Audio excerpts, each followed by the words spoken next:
Komisi Kepolisian Nasional turut mengawasi penanganan kasus dugaan pelecehan seksual oleh Jero Dasaran Alit, seorang penekun spiritual asal Tabanan, pada seorang gadis usia 22 tahun asal Buleleng. Pada Jumat tanggal 13 Oktober tahun 2023, Ketua Harian Kompolnas, Irjen Pol Purnawirawan Beni Joshua Mamoto bersama 2 anggota dan perwakilan Kementerian Pemberdayaan Perempuan dan Perlindungan Anak mendatangi Polres Tabanan.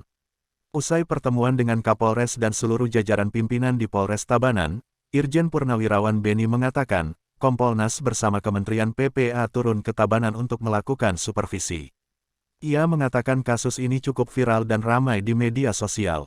Kami dari Kompolnas bersama-sama dari Kementerian PPA turun ke Tabanan, Polres Tabanan, dalam rangka melakukan supervisi penanganan kasus yang selama ini cukup viral dan kita melihat sebagai kasus yang cukup menonjol.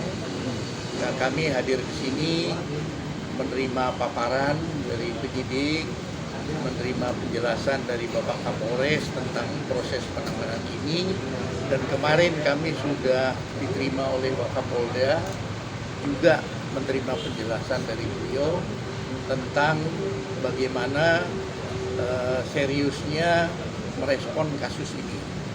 Tadi kami sudah menerima paparannya secara komprehensif.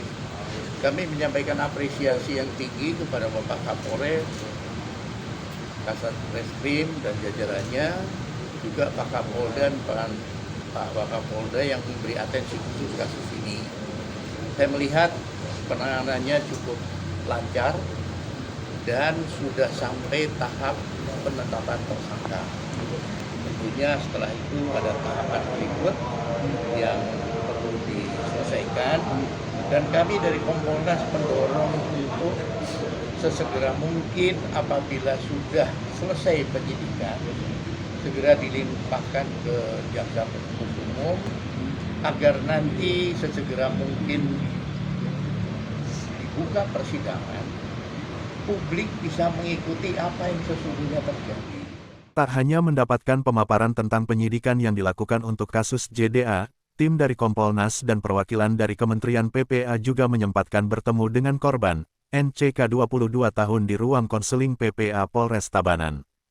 Bahwa sebetulnya memang sesuai dengan peraturan Presiden nomor 65 tahun 2020 bahwa Kementerian PPA mendapatkan tugas tambahan ya sebagai penyedia layanan rujukan akhir bagi perempuan korban kekerasan yang secara komprehensif sesuai dengan kebutuhannya. Dan tentunya kami akan melakukan pendampingan, Pak. Di sini kami ada UPTD, unit pelaksana teknis daerah terkait dengan perlindungan perempuan dan anak, ada di provinsi dan juga ada di kabupaten, dan tentunya kami selalu berkoordinasi untuk melakukan pengawalan dan pendampingan bagi perempuan korban kekerasan. Tim kuasa hukum NCK, Nyoman Yudara mengatakan pihaknya diundang untuk mendengarkan pemaparan dari Kompolnas. Ia juga mengatakan kondisi korban saat ini dalam kondisi sehat, hanya masih tersisa rasa trauma yang memerlukan tahap konseling. Ia mengapresiasi Polres Tabanan yang sudah cepat dan sangat berhati-hati dalam bekerja sampai menetapkan tersangka. Tentunya tidak asal-asalan menetapkan tersangka, penyidik tentu sudah teliti dan sesuai SOP, ucapnya. Puspawati melaporkan.